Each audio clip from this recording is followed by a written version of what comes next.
And जय हो। आज गंभीर टॉक्स में हम बहुत गंभीर बात करने लगे हैं। हम देख रहे हैं कि हमारे देश में वही प्रॉब्लम बार बार आ रही हैं, सालों से। 20 साल हो गए, 30 साल हो गए, 40 साल हो गए। और ये मैं मुद्दा है कि लेके चल रहा हूँ गवर्नेंस का, एक मुद्दा मैं लेके चल रहा हूँ लीडरशिप का। हम अगर ऐसे करेंगे तो ना हमारे को कोई फ़ायदा होगा 3 ट्रिलियन इकॉनमी का या 5 ट्रिलियन इकॉनमी का, विश्व गुरु बनने का या राम राज्य का। हमारे देश में अभी जो हुआ, 14 बच्चों की डेथ हुई, मैं उसके डिटेल में नहीं जाऊंगा क्योंकि आपने बहुत ज़्यादा उसके ऊपर वीडियो देख लिए होंगे। मैं जो कोल्ड ड्रिप से बात शुरू हुई है मैं उसके ऊपर जाऊंगा कि इसके अंदर एक डॉक्टर को पकड़ लिया जाता है। पहले मैं आपको बताऊं कि डॉक्टर्स को कंट्रोल करती है मेडिकल काउंसिल या स्टेट काउंसिल। वो डॉक्टर का काम है प्रिस्क्राइब करना। फिर होती है फार्मेसी काउंसिल, जो केमिस्ट आते हैं उनके अंडर। फार्मेसी काउंसिल का काम है फार्मासिस्ट को देना, जो ड्रग को स्टोर करेंगे, कंट्रोल करेंगे और डिस्ट्रीब्यूट करेंगे। फिर होती है नर्सिंग काउंसिल, जो नर्सिस का काम है कि मैंने उसको इम्प्लीमेंट करना डॉक्टर की बात। और ड्रग कंट्रोलर का काम है कि जिन जिन जगह ये दवाइयाँ बनती हैं, लाइसेंस्ड दवाइयाँ बनती हैं, उनको कंट्रोल करना और उसका एग्जामिनेशन करना। ये अलग अलग विभाग मेरे देश में हैं और किसी भी देश में उतना ही स्ट्रिक्ट लॉ है जितने भारत देश में है, लेकिन हमारे इम्प्लीमेंटेशन बहुत ही पुअर है। अगर विदेशों में ड्रग में कुछ घपली होती है, कुछ करप्शन पाई जाती है, तो उसको डेथ पेनल्टी भी दी जाती है, उसको लंबी अरेस्ट भी दी जाती है, बिकॉज मैं दूसरे को जहर खिला रहा हूँ। और एक डिक्टम है हमारे मेडिकल में, let's not do any harm. किसी को हम नुकसान, अगर हम फ़ायदा नहीं दे सकते तो नुकसान ना दें। अगर जानबूझ के अगर कोई आदमी कर रहा है, क्रिमिनल लायबिलिटी तो है और ये इतनी सीरियस है कि वो दोबारा ना करे। लेकिन हमारे देश में ये बार बार होता रहता है। लॉ कमज़ोर है या हम उसी की बात करेंगे। तो एक कोल्ड ड्रिप आया, एक कोल्ड ड्रिप से डिबेट शुरू हुई कि 14 लोग मर गए। मैं इसको थोड़ा पहले जाता हूँ।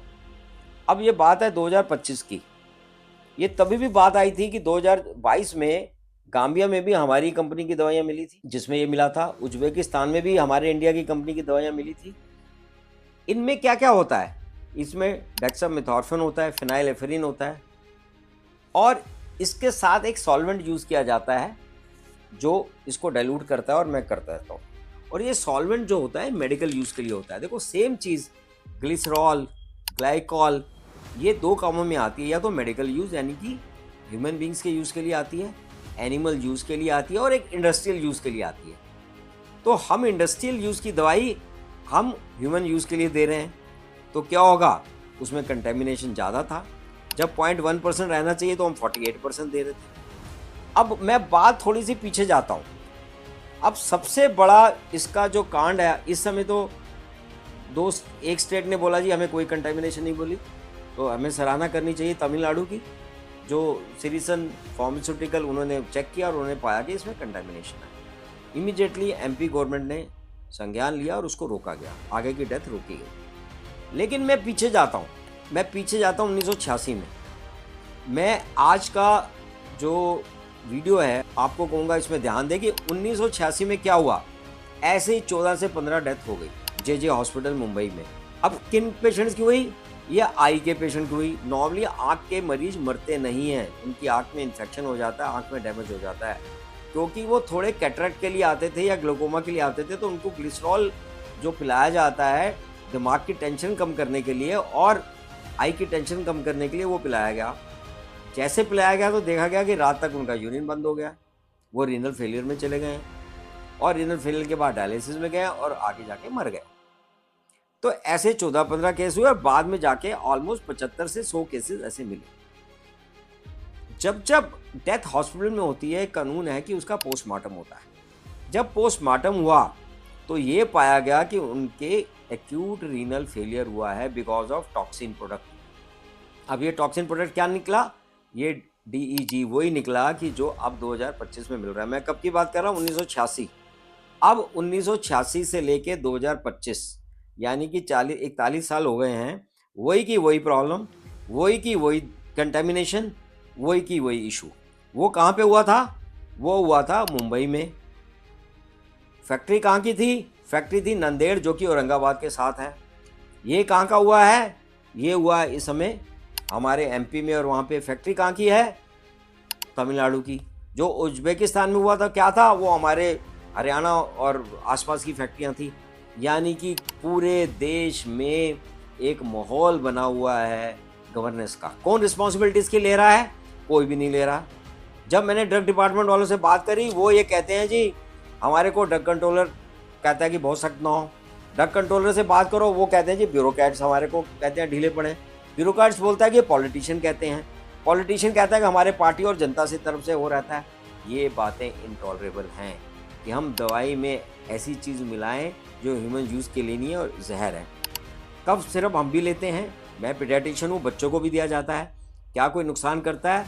बिल्कुल नहीं करता। क्या बच्चों को रिक्वायर्ड है? बिल्कुल नहीं है। ये दवाइयाँ यूरोप में, अमेरिका में ओटीसी हैं, ओवर द काउंटर, ये भी चीज़, लेकिन साफ़ होनी चाहिए। क्या मेरे को कोई कफ सिरप लेके किसी की डेथ होगी बच्चे की? बिल्कुल नहीं होगी। अब क्या करते हैं, मेरे को इनमें आदत सडेशन हो सकती है, मैं ज़्यादा ले लूँ, एडोलेसेंट लेगा तो वो एडिक्ट हो जाते हैं। पहले कोडीन होती थी इनमें अंदर। अब इन्होंने ये देखा कि अगर कफ सिरप कंटेमिनेट नहीं है तो मेरे को कोई डरने की बात नहीं है। गलती से मैंने दे भी दिया बच्चे को 2 साल के नीचे तो कोई डरने की बात नहीं। लेकिन ये डरने की बात तब है जब ये कंटेमिनेशन होगी। ये कंटेमिनेशन तब होगी जब कंटेमिनेंट मैंने ऐड किया होगा। तो इसका मतलब है कि मैंने इसमें ऐड किया हुआ था। कोई भी फैक्ट्री थी, या वो तमिलनाडु की थी या उसको पता नहीं था, तो 2 टाइप के कफ सिरप होते हैं। एक को मैं सप्रेसेंट बोलता हूँ खांसी को दबाने के लिए, और एक को डीकंजेस्टेंट बोलता हूँ, यानी कि जुकाम खांसी में उसमें लेते हैं। तो अलग अलग कम्बिनेशन में ये दिए जाते हैं। और इसको याद किया जाए कि हम इसको पैरासीटामोल में भी ग्लिसरीन और ग्लाइकोल मिलाया जाता है, और हमारे को अपना कफ सिरप में भी मिलाया जाता है। अब जहाँ जहाँ कंटामिनेशन होती है वहाँ पे हमारे को कोई भी नहीं बचा पाएगा। जो जसलोक हॉस्पिटल में, जसलोक जे हॉस्पिटल में केस मिले, उसके अंदर 90% तक कंटामिनेशन था। अब जो हमारे यहाँ केस मिले, अभी के मिले, उसमें 48%। तो एक सरकार ने कमेटी बनाई, BS लैंटिन कमीशन। अगर आप अभी भी नेट में जाएंगे, BS लैंटिन कमीशन बनाया गया महाराष्ट्र में, और उसने 30 रिकमेंडेशन दी, 239 पेज की रिपोर्ट दी। आप प्लीज़ जाके उसको पढ़ें, और आपको हैरान रहेगा, हम शॉक रहेगा कि अगर हिंदुस्तान में अगर हम ऐसे चल रहे हैं, हम कितने भी पैसे कमा लें, अगर हमारी सिविल सेंस नहीं है, हमारी रेगुलेटरी अथॉरिटीज़ कंट्रोल में नहीं कर रही, हमारी सरकार, पॉलिटिशियन किसी के भी रहे। जब ये हुआ तब ये कांग्रेस की सरकार थी मुंबई में, अब बीजेपी की सरकार है, लेकिन करने वाले लोग तो वही हैं, ब्यूरोक्रेट्स भी वही हैं, ऑफिसर भी वही है, ड्रग कंट्रोलर भी वही है। तो जब हम नीचे से जनता को नहीं एजुकेट करेंगे, इनको चेंज नहीं करेंगे, सिस्टम चेंज नहीं किया गया। तो BS लैंटिन ने क्या बोला, हमें हॉस्पिटल एडमिनिस्ट्रेशन में चेंज करना है, हमें रेगुलेशन को स्ट्रॉन्ग करना है, हमने FDA को स्ट्रॉन्ग करना है, हेल्थ ऑफिशियल को करना है, और पॉलिटिशियन को भी करना है। अब पॉलिटिशियन उसमें इन्वॉल्व हुए थे।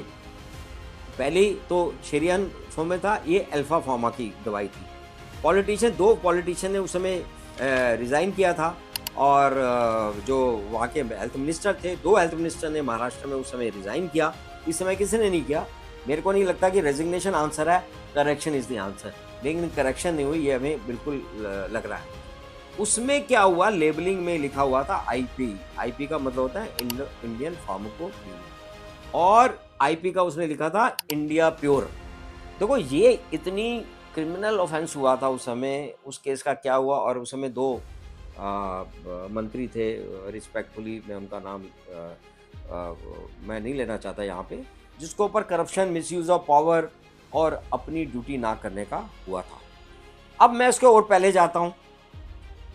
हम मेडिकल कॉलेज सेवाग्राम में हाउस ऑफिसर थे। 1982-3 में आई डिपार्टमेंट में कुछ लोगों की डेथ हो गई। डॉक्टर राठी जो मेरे कोलीग थे, उन्होंने कहा कि जिसको हम ग्लिसरॉल देते हैं उसको रीनल फेलियर हो जाता है और हमें डेथ सर्टिफिकेट बनना पड़ता है। हम पीडियाट्रिशियन के पास आते थे वो डेथ सर्टिफिकेट भरने के लिए, जबकि आई में कोई डेथ होती नहीं है। अब ये जब 4-5 डेथ हो गई तो इवेल्युएट करना शुरू किया वहाँ के डॉक्टर ने, और डॉक्टर अग्रवाल थे, उन्होंने एक सैंपल लेके नागपुर भेज दिया। वहाँ से आया कि इसके अंदर DG है और टॉक्सिन प्रोडक्ट है। तो वो सैंपल तो वेस्ट हो गए, क्योंकि हम PG स्टूडेंट थे। हम उस समय हमने आवाज़ उठाई, अखबार तक भी पहुँची, लोगों तक भी गई, लेकिन घूम फिर के इसको मामले को दबा दिया गया। मेरा कहना का बात है कि हम 1982 का कांड देख लें, 1986 का कांड देख लें, 2022 का देख लें, 2020 का देख लें और 2025 का देख लें, सेम चीज़ें आ रही हैं। इशू ये है कि हम इम्प्रूव कब करेंगे, इंडिया इम्प्रूव कब होगा, हमारे पास फैक्ट्स क्यों दबाए जाते हैं, अकाउंटेबिलिटी कौन लेगा, लीडरशिप। हम गुडी गुडी जब मैच जीत जाते हैं तो लीडरशिप लेते हैं, लेकिन जब गुड़ होता है तो कोई लीडरशिप नहीं लेता, सब भाग रहे होते हैं डिपार्टमेंट के लिए। ड्रग कंट्रोलर को कौन पकड़ेगा, हु विल चेंज अस। तो मैं यही आपको ये रिक्वेस्ट कर रहा हूँ कि ऐसे मुद्दे हम उठाएंगे कि चेंज आए। यूथ को लेना है, अगली जनरेशन को चेंज लेना है, इम्प्रूवमेंट हो, करप्शन का अंत हो, सिविल सोसाइटी को स्ट्रेंथन किया जाए और हमको नए नए मुद्दे जो सॉल्व नहीं हो सके उसके लिए क्रिटिकली डिसाइड करें ताकि हम क्रिएटिव हों। हमें देश के लिए काम करना है। जय हिंद, जय हिंद।